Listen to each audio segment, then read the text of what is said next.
अस्सलामुअलैकुम। उमर एकेडमी में खुशामदीद। उम्मीद है आप सब बिल्कुल खैरियत से होंगे।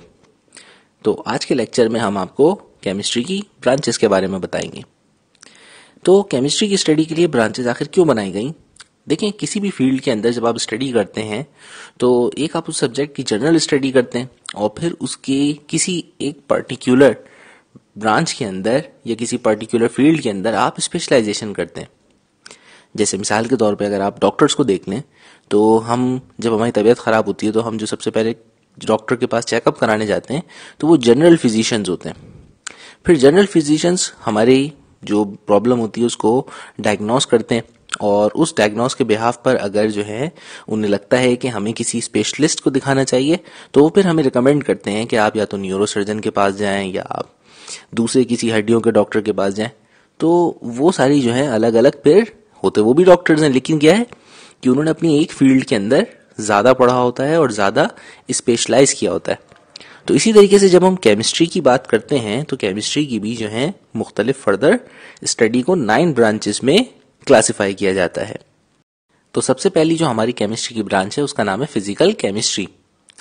तो फिजिकल केमिस्ट्री केमिस्ट्री की वो ब्रांच होती है जिसके अंदर आप लॉज और प्रिंसिपल्स के बारे में पढ़ते हैं कि किस तरीके से जो है मुख्तलिफ केमिकल्स आपस में कंबाइन होकर केमिकल रिएक्शन परफॉर्म करते हैं।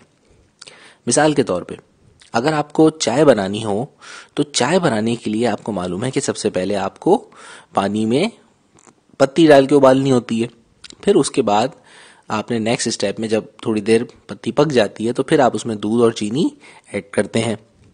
अब वैसे कहने को जो है दूध पत्ती चीनी से जो है हम चाय बना सकते हैं, तो उसका ये मतलब नहीं है कि मैंने दूध में पत्ती चीनी डाल करके डायरेक्ट जो है मिक्स किए हिलाया और पी गया तो जो शानदार बनेगा चाय तो नहीं बनेगी। एक पर्टिकुलर स्टेप से गुजरने के बाद ही चाय तैयार होती है। इसी तरीके से हमारे पास पानी का फॉर्मूला H2O, तो उसमें 2 हाइड्रोजन और 1 ऑक्सीजन जब आपस में कंबाइन होते हैं तो फिर जाकर के पानी का एक सिंगल मॉलिक्यूल बनता है। तो जितने भी केमिकल रिएक्शंस हमारे इर्द गिर्द होते हैं उनके पीछे जो उसूल व कवानीन हैं कि वो किन उसूलों के तहत आपस में जुड़ते हैं, उन सब की स्टडी फिजिकल केमिस्ट्री कहलाती है। दूसरी ब्रांच जो है केमिस्ट्री की उसका नाम है ऑर्गेनिक केमिस्ट्री। इसको केमिस्ट्री ऑफ हाइड्रोकार्बन्स भी कहा जाता है क्योंकि इसके अंदर हम ज्यादातर उन कंपाउंड्स की स्टडी करते हैं जो कि कार्बन और हाइड्रोजन से मिलकर के बने हैं। इसका पुराना नाम इस केमिस्ट्री का केमिस्ट्री ऑफ लिविंग मटेरियल भी था कि जो लिविंग थिंग्स होते हैं उनके अंदर जो मटेरियल्स होते हैं, जो केमिकल्स होते हैं, उनकी स्टडी भी इसको इस सब्जेक्ट को कहा जाता था। लेकिन फिर उसके बाद हमने जो है इसका नाम चेंज कर दिया और ऑर्गेनिक केमिस्ट्री रख दिया। तो इसके अंदर हम ज्यादातर उन कंपाउंड्स को ही स्टडी करते हैं जो कि हाइड्रोकार्बन्स कहलाते हैं। और अगर हम अपनी दुनिया में यानी नेचर पे गौर करें तो यहाँ हमारे पास ज्यादातर जो नेचुरल कंपाउंड्स हैं वो कार्बन और हाइड्रोजन के डेरिवेटिव्स हैं, यानी हाइड्रोजन और कार्बन मिल करके बहुत से तरह के कंपाउंड्स फॉर्म करते हैं। और ये कंपाउंड्स ना सिर्फ जानदारों के जिस्म का हिस्सा हैं बल्कि जो है हमारे इर्द गिर्द नेचुरल रिसोर्सेज में बहुत सारे कंपाउंड जो है वो इन्हीं हाइड्रोजन और कार्बन की कॉम्बिनेशन से बने। मिसाल के तौर पे आपके जो नेचुरल गैस है जो हम चूल्हों में इस्तेमाल करते हैं खाना पकाने के लिए, तो वो एक हाइड्रोकार्बन है जो कि मीथेन गैस कहलाती है और कार्बन और हाइड्रोजन के मिलने से बनती है। इसी तरीके से जो जमीन से क्रूड ऑयल निकलता है वो भी एक कम्प्लेक्स हाइड्रोकार्बन होता है और फिर उसी हाइड्रोकार्बन्स की मुख्तलिफ जो है डिस्टिलेशन के जरिए जो है हम अलग अलग पेट्रोल, डीजल और तकरीबन जो है 400 के करीब अलग पेट्रोकेमिकल्स एक्सट्रैक्ट करते हैं। तो ये सारे केमिकल्स जो हैं वो हाइड्रोकार्बन्स होते हैं। तो इनकी इतनी ज्यादा वसी एप्लीकेशंस होने की वजह से हाइड्रोकार्बन्स की, इनके लिए हमने केमिस्ट्री की एक पर्टिकुलर ब्रांच बना दी जिसमें हम इन कंपाउंड्स और उनकी प्रॉपर्टीज को स्टडी करते हैं और उसका नाम है ऑर्गेनिक केमिस्ट्री। अब जो बाकी दुनिया में सिर्फ हाइड्रोजन और कार्बन ही तो नहीं है और ना ही सिर्फ इनकी मदद से बहुत सारे कंपाउंड्स बनते हैं। दुनिया में तकरीबन जो है 130 से ऊपर एलिमेंट्स हैं जो कि पीरियोडिक टेबल में अब तक आइडेंटिफाई हो चुके हैं। अब अगर हम सिर्फ उनमें से 2 को पढ़ेंगे तो बाकी तो सारे नाराज हो जाएंगे। तो फिर हमने जो है बाकी जो हमारे पास एलिमेंट्स हैं उनकी स्टडी के लिए जो है अलग ब्रांच बनाई हुई, उसको हम इनऑर्गेनिक केमिस्ट्री कहते हैं या ऑर्गेनिक या chemistry of non living materials भी कहा जाता है। तो ऑर्गेनिक केमिस्ट्री में हाइड्रोकार्बन्स यानी कार्बन और हाइड्रोजन और उनके डेरिवेटिव्स की स्टडी हो गई। इनऑर्गेनिक केमिस्ट्री में बाकी जो हमारे पास 130 के करीब एलिमेंट्स हैं उनकी प्रॉपर्टीज, उनकी जो है सारी की सारी कंपोजिशन के बारे में स्टडी करते हैं। उसके बाद जो चौथी ब्रांच है हमारे पास केमिस्ट्री की, उसका नाम है एनालिटिकल केमिस्ट्री। अब एनालिटिकल केमिस्ट्री क्या होती है भाई? ये वो ब्रांच है जिसके अंदर हम मुख्तलिफ मेथड्स के बारे में पढ़ते हैं जिससे हम किसी भी केमिकल सब्सटेंस की कंपोजिशन को आइडेंटिफाई करते हैं। मिसाल के तौर पे हम जब कभी बोरिंग करवाते हैं या कहीं कुआं खुदाई होती है तो उसका जो पानी निकलता है डायरेक्ट उसको पीना नहीं चाहिए, बल्कि पहले उस पानी का जो है लेबोरेटरी से टेस्ट कराना चाहिए है। इसी तरीके से जो दरियाओं में जो पानी बह रहा होता है उनका भी हमें पहले टेस्ट करवा लेना चाहिए। जब टेस्ट कराते हैं किसी भी केमिकल का तो हमें उसके कंपोजिशंस के बारे में पता चलता है। जैसे डॉक्टर जो होते हैं वो ब्लड टेस्ट क्यों रिकमेंड करते हैं? क्योंकि जब उनको किसी बीमारी के बारे में या वायरस के बारे में डायग्नोस करना होता है तो वो पहले जो है ब्लड टेस्ट करवाते हैं ताकि पता चल जाए कि जो एक नॉर्मल ह्यूमन ब्लड में जो केमिकल्स होते हैं आपके ब्लड में उसमें से कौन सी चीजें जो कि ज्यादा या कम हो रही है, और फिर जो है वो उससे अंदाजा लगाते हैं कि किस वायरस ने या किस बैक्टीरिया की वजह से आपको इन्फेक्शन हुआ है। तो कराची में एक इदारा है PCSIR के नाम से। तो ये जो इदारा है ये मुख्तलिफ किस्म के केमिकल्स का जो है डायग्नोस्टिक टेस्ट करता है, जैसे जितनी भी खाने पीने की चीज़ें वगैरह हैं कि इनमें क्या कंटेंट्स हैं, ये हलाल हैं कि नहीं है। तो ये तमाम चीज़ें अगर आप कोई फूड बिजनेस वगैरह करते हैं तो आपको वहाँ से अप्रूवल लेना पड़ता है और वहाँ जाके टेस्ट कराना पड़ता है। तो अगर आपको किसी दवाई के ऊपर शक हो कि इसके अंदर कोई ड्रग्स जो है या कोई ऐसा केमिकल है जो कि सेहत के लिए नुकसानदेह है तो आप उसका सैंपल लेके जाइए और वहां पर जाकर के आप जिस केमिकल पे शक है कि इसमें यह है कि नहीं है उसका आप टेस्ट करवा सकते हैं या उसकी कंपोजिशन पता लगवा सकते हैं। उसके बाद जो अगली ब्रांच है हमारे पास केमिस्ट्री की उसका नाम है बायोकेमिस्ट्री। तो बायोकेमिस्ट्री क्या है? ये केमिस्ट्री जो है वो स्टडी है मुख्तलिफ प्लांट्स एंड एनिमल्स की और उनके अंदर होने वाले मेटाबॉलिक केमिकल रिएक्शंस की। मिसाल के तौर पे हम जब हमारी तबीयत ख़राब होती है तो हम मुख्तलिफ किस्म की जो है दवाइयाँ इस्तेमाल करते हैं। तो उन दवाइयों के अंदर भी जो है वो सारे केमिकल्स जो होते हैं वो या तो नेचुरल एक्सट्रैक्ट्स होते हैं प्लांट्स के या फिर आर्टिफिशियली तौर पर जो है वो लेबोरेटरी में सिंथेसाइज किए जाते हैं। तो हमने मुख्तलिफ केमिकल्स की, जैसे मैंने कहा कि हमने जो है लास्ट लेक्चर में बताया था कि इंसान को बुढ़ापे से और मौत से डर लगता था तो उसके लिए इंसान ने मुख्तलिफ दवाइयाँ ईजाद करी। तो वो दवाइयाँ सारी जो हैं वो कि हमने मुख्तलिफ केमिकल्स के टेस्ट किए कि किस हालत में हमें कौन सी चीज़ से या कौन से केमिकल से किसके कॉम्बिनेशन से हमें ज़्यादा फ़र्क पड़ता है। तो उस तरह से एक जो है पूरी एक वजूद में आ गई फार्मास्यूटिकल इंडस्ट्री जो कि मुख्तलिफ दवाइयाँ बनाती है। वो दवाइयाँ जिन केमिकल से बनती हैं तो उन्हीं सब चीज़ों की स्टडी हम बायो केमिस्ट्री के अंदर करते हैं। एक और मिसाल बायो केमिस्ट्री से रिलेटेड वो ये है कि जब मैंने आपको बताया था कि लास्ट लेक्चर में मुस्लिम पीरियड में एक साइंटिस्ट था अल-राजी। तो अल-राजी ने सबसे पहले जो है ओपियम का इस्तेमाल किया था एनेस्थीसिया के तौर पे, यानी कि ऑपरेशन से पहले जो है वो इस ड्रग का इस्तेमाल करता था ताकि जो है पेशेंट को कुछ अरसे के लिए, कुछ टाइम पीरियड के लिए, जितनी बड़ी सर्जरी का प्रोसीजर है, बेहोश किया जा सके, ताकि बिना तकलीफ के जो है उसके जो भी जख्म वगैरह हैं या जो भी उसकी ट्रीटमेंट करनी है काट पीट करके उसको सुकून के जरिए किया जा सके।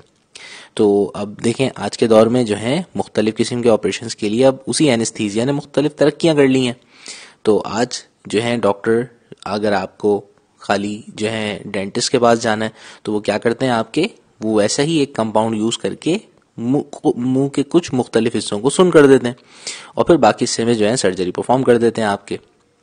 तो ये सब क्यों पॉसिबल हुआ? क्योंकि बायो केमिस्ट्री में इन्हीं चीज़ों की स्टडी की जाती है। नेक्स्ट ब्रांच उसके बाद हमारे पास जो है वो है इंडस्ट्रियल केमिस्ट्री की। इंडस्ट्रियल केमिस्ट्री का दूसरा नाम अप्लाइड केमिस्ट्री भी होता है क्योंकि इसके अंदर हम केमिस्ट्री की जो स्टडी करते हैं, जितने भी लॉज एंड प्रिंसिपल्स वगैरह, उनको इंडस्ट्रियल स्केल पे मैन्युफैक्चरिंग के लिए यूज करते हैं। जैसे अब आप सोचें ज़रा कि हम सब जो हैं जो सॉफ्ट ड्रिंक इस्तेमाल करते हैं, कोका कोला या पेप्सी, तो ओवर द एयर ये कब से बन रही है लेकिन कभी भी इसके जो है टेस्ट में फ़र्क नहीं आया। यानी कि जो पेप्सी वाले हैं वो कंसिस्टेंट अपना टेस्ट लेके चल रहे हैं, कोका कोला वाले कंसिस्टेंट टेस्ट लेकर के चल रहे हैं। अगर आप घर में कभी कुछ खाना वगैरह बनाते हैं तो उसमें होता क्या है कि कभी उसका टेस्ट थोड़ा सा 19-20 हो जाता है।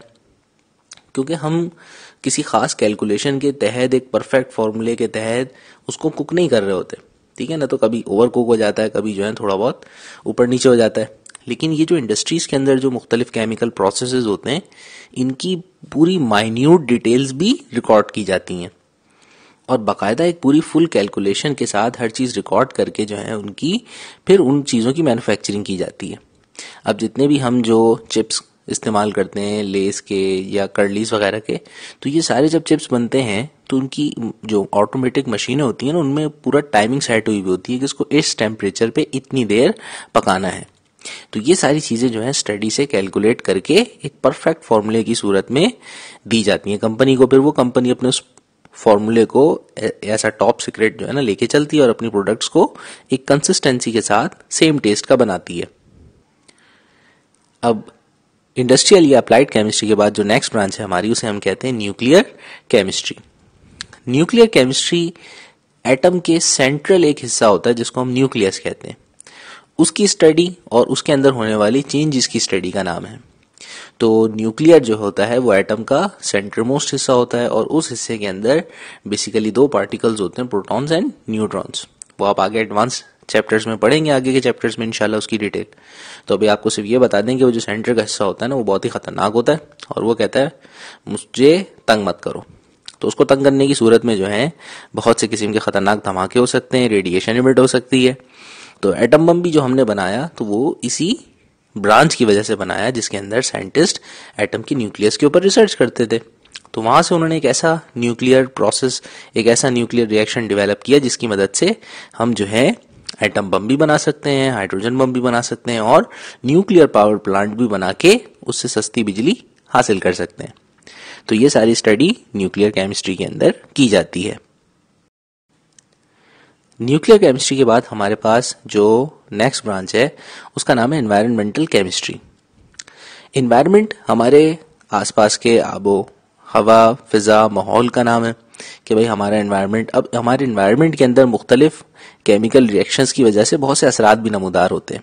मिसाल के तौर पे इंसान ने जैसे जैसे तरक्की करी, मुख्तलिफ इंडस्ट्रीज लगाई, तो उन इंडस्ट्रीज के लगाने और उन इंडस्ट्रीज में प्रोडक्शन की वजह से जो केमिकल्स हमारे जो है एयर में मिक्स हुए, हमारे एनवायरनमेंट का हिस्सा बने, उन्होंने हमारी दुनिया के माहौल को बुरी तरह से मुतासिर किया।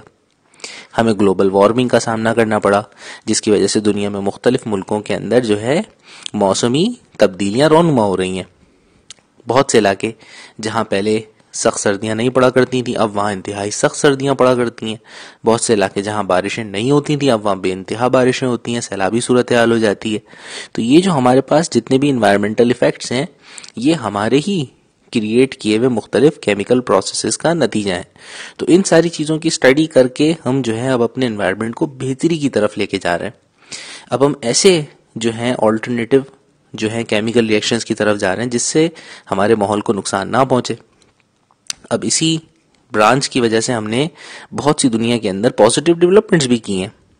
अब पॉजिटिव डेवलपमेंट्स में क्या है कि देखें, हमने सोलर एनर्जी जो है इजाद की, साथ साथ दुनिया अब ऐसे फ्यूल्स की तरफ जा रही है जो कि हमें कार्बन एमिशन से जान छुड़ा देंगे, यानी कि जीरो कार्बन एमिशन होगी और वो फ्यूल जो है हमारे लिए सेफ है, जिससे एनवायरनमेंट भी खराब नहीं होगा और हमारी मुख्तलिफ मशीनें भी चलती रहेंगी। तो ये सब जो है एनवायरमेंटल केमिस्ट्री का हिस्सा होता है, ये सब स्टडी करना। अब लास्ट जो हमारी केमिस्ट्री की ब्रांच है उसका नाम है पॉलीमेरिक केमिस्ट्री। पॉलीमेरिक केमिस्ट्री में हम पॉलीमर्स के बारे में स्टडी करते हैं। पॉलीमर्स एक ऐसे खास कंपाउंड्स होते हैं जिनके अंदर चेन्स बनाने की सलाहियत होती है। पॉलीमर्स की मिसाल में हमारे पास प्लास्टिक और सिंथेटिक फाइबर्स आ जाते हैं। प्लास्टिक एक ऐसा कंपाउंड है जिसके बारे में आप गौर करें तो आपको मुख्तलिफ चीज़ें जो है प्लास्टिक की बनी हुई नजर आएंगी, ठीक है भाई।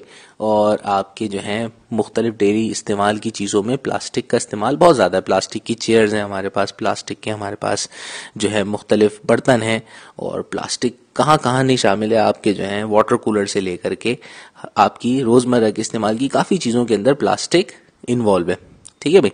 तो प्लास्टिक जो है वो एक खास किस्म का केमिकल कंपाउंड है जिसको पॉलीमर कहा जाता है, और ये पॉलीमर छोटी से लेकर के बड़ी मुख्तलिफ साइज की चेन्स में ढाले जा सकते हैं। तो इनसे जो है मुख्तलिफ प्रोडक्ट्स बनाई जाती हैं जिनका साइज आप जितना बड़ा चाहें जितना छोटा चाहें वो रख सकते हैं। तो इनकी स्टडी जो है वो पॉलीमेरिक केमिस्ट्री कहलाती है। इसी तरीके से जो है हम मुख्तलिफ और भी पॉलीमर्स होते हैं प्लास्टिक के अलावा, जैसे एक पीवीसी का पाइप होता है, ठीक है ना, जो सेवरेज में और ठंडे गर्म पानी की लाइनों में जो इस्तेमाल होता है, तो वो भी जो है एक पॉलीमर होता है। इसी तरह प्लास्टिक और पीवीसी की तरह हमारे पास जो सिंथेटिक फाइबर्स होते हैं वो भी पॉलीमर्स की मिसाल है। मिसाल के तौर पे रेशम का जो धागा होता है, रेशम का जो कपड़ा बनता है वो रेशम के धागे से बनता है, और वो रेशम का धागा जो है वो एक खास किस्म का कैटरपिलर होता है, वो उस कीड़े से हासिल किया जाता है। अब जो है दुनिया में रेशम की डिमांड बढ़ती जा रही है, तो हमने क्या किया, हमने एक ऐसा आर्टिफिशियल तरीके से सिल्क बनाना सीखा जिसमें हम लकड़ी का बुरादा इस्तेमाल करके खास किस्म की रेड वुड होती है उसके चूरे को मुख्तलिफ केमिकल्स के साथ मिक्स करके बिल्कुल वैसे ही जो है थ्रेड बनाते हैं जैसा कि रेशम का कीड़ा थ्रेड बनाता है अपने सलाइवा से। तो इसको हम सिंथेटिक फाइबर कहते हैं, और उसकी मदद से जो है हम आर्टिफिशियल सिल्क प्रिपेयर करते हैं।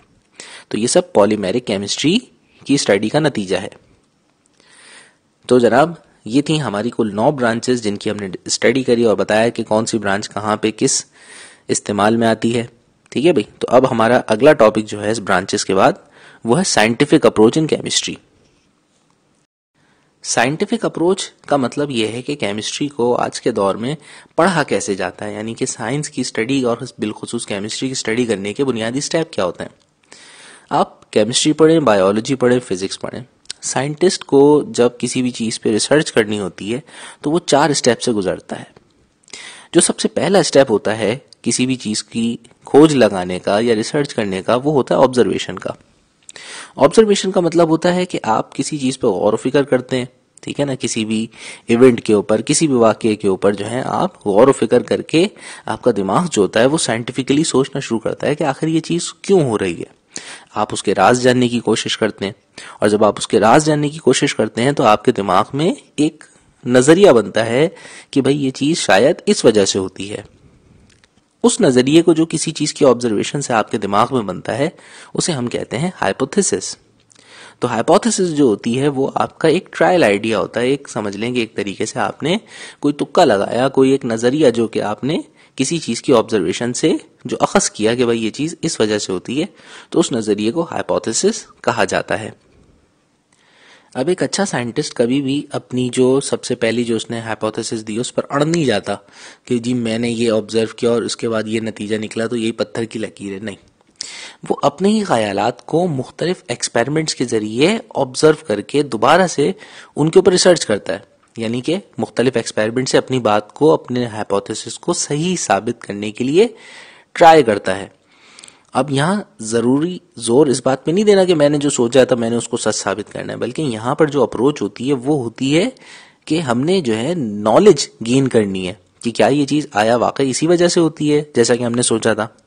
तो इसीलिए एक्सपेरिमेंट्स कंडक्ट किए जाते हैं ताकि देखा जा सके कि आया हमारा जो आइडिया था वो दुरुस्त है या गलत है। तो फिर एक्सपेरिमेंट करने से जो हमारे पास डाटा जमा होता है, फिर उस साइंटिफिकली उस डाटा को रख करके सामने उसके ऊपर गौर गौस किया जाता है, और फिर देखा जाता है कि क्या इस डाटा यानी मुख्तलिफ एक्सपेरिमेंट्स का जो रिजल्ट है ये हमारे हाइपोथेसिस को ट्रू करता है या उसको फॉल्स करता है। अगर हमारे हाइपोथेसिस के जो भी ख्यालात थे वो उन एक्सपेरिमेंट से प्रूव हो रहे होते हैं तो हम उसको थ्योरी का नाम देते हैं, यानी एक ऐसी हाइपोथेसिस जिसके पीछे एक्सपेरिमेंटल डाटा भी मौजूद हो और वो उसके फेवर में आंसर दे रहा हो, तो फिर उसको हम थ्योरी का नाम देंगे। फिर ये थ्योरी जो होती है वो एक साइंटिस्ट अपनी तरफ से दूसरे साइंटिस्ट के सामने पेश करता है कि भाई ये चीज मैंने ये ऑब्जर्व करने के बाद इसके ऊपर मुख्तलिफ एक्सपेरिमेंट्स करके ये राय कायम की है और ये मेरी थ्योरी है कि ये वाकया इस वजूहात की बुनियाद पर होता है।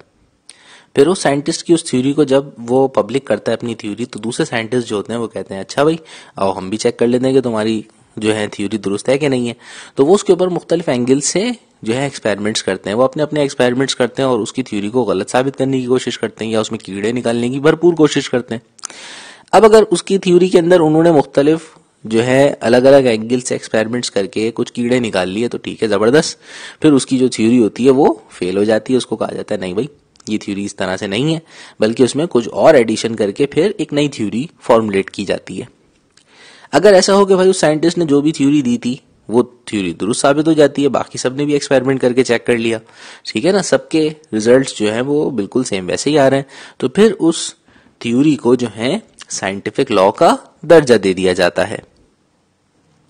तो गोया साइंस की स्टडी करने के जो 4 बेसिक स्टेप्स हैं उनमें पहला ऑब्जर्वेशन, दूसरा हाइपोथेसिस, तीसरा थ्योरी और चौथा साइंटिफिक लॉ है।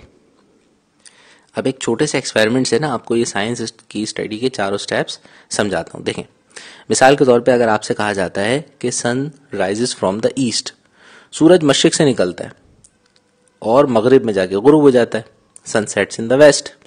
तो अब आपको जो है ये बात जब पता चली तो आपने कहा मैं ऑब्जर्व करता हूँ, तो आप छत पे चले जाएं और छत पे जाकर के ना इस चीज को ऑब्जर्व करें।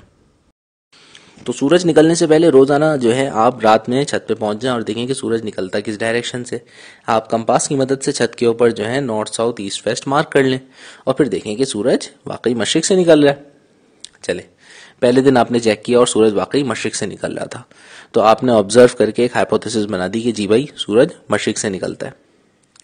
शाम में देखा मगरिब में गुरूब हो रहा है, आपने कहा जी ये तो बिल्कुल डन हो गई, मेरी ऑब्जर्वेशन जो है ना बिल्कुल ट्रू है और मैं एक हाइपोथेसिस दे रहा हूं।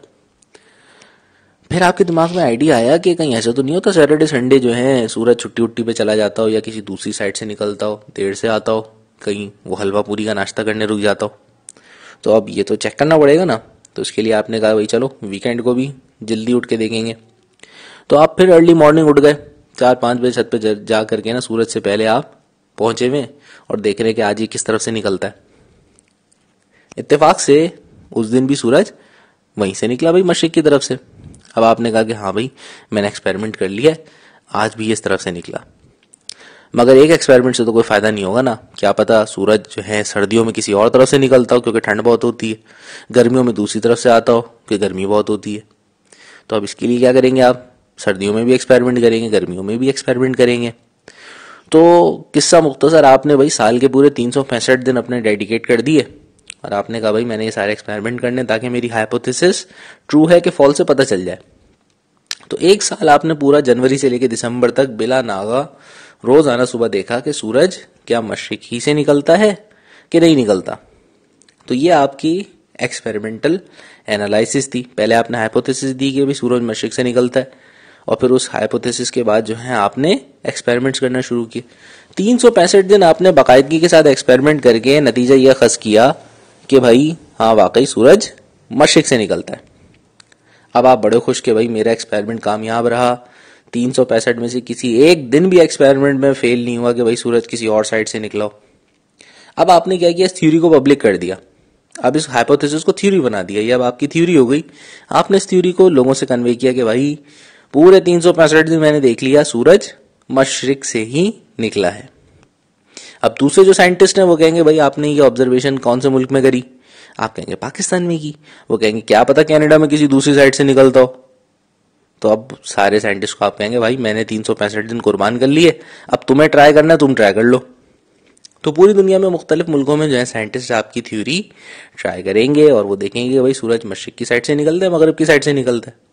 अब सबने अपने अपने मुल्कों के अंदर आपकी थ्योरी ट्राई करके देख ली, सबकी जो है अगर सारी थ्योरीज का रिजल्ट सेम आया, सूरज सारे मुल्कों में मशरिक से निकल रहा है, मगरिब की तरफ जा रहा है, तो भाई जबरदस्त, आपकी जो थ्योरी है उसको लॉ का दर्जा मिल जाएगा कि हाँ भाई ये थ्योरी अब वैलिडिफाई हो गई है। अब सबने इसको जो है अप्रूव कर दिया कि हाँ भाई हमेशा ये लॉ, अब ये हमेशा ये थ्योरी ट्रू साबित होती है हर कंडीशन में, तो जो है ये एक लॉ बन जाएगी। तो इस टॉपिक के साथ हमारा फर्स्ट चैप्टर जो है केमिस्ट्री का वो कंप्लीट हो जाता है।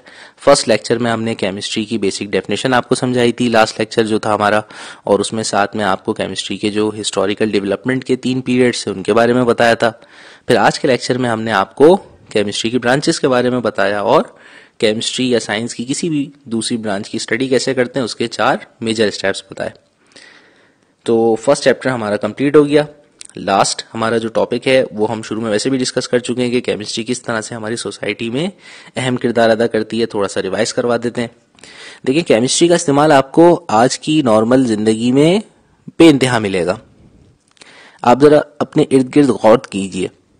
तो आप जब अपने इर्द गिर्द गौर करते हैं तो आपको मुख्तलिफ चीजें या मुख्तलिफ जो रंग नजर आ रहे हैं, ये सब रंग किस वजह से? दीवारों के कलर, ये केमिस्ट्री की वजह से। अगर केमिस्ट मुख्तलिफ डाइज ना बनाते कि कौन से कलर से, कौन से केमिकल से कैसा शेड आएगा, तो आज आपकी दीवारें जो हैं वो बिल्कुल रूखी पीकी होती। बल्कि दीवारें होती ही नहीं, क्योंकि दीवारें भी तो बनती हैं, वो सीमेंट से बनती हैं, और सीमेंट जो है वो एक केमिकल है जो कि साइंटिस्ट ने डेवलप किया। तो हमारी जिंदगी का जो कोई भी पहलू है वो केमिस्ट्री से खाली नहीं है। दूसरी ब्रांचेस ऑफ साइंस में भी हमारे केमिस्ट्री का बड़ा गहरा रोल नजर आता है। ठीक है, तो गर्ल्स केमिस्ट्री को इसी इम्पोर्टेंस की वजह से सेंट्रल साइंस कहा जाता है।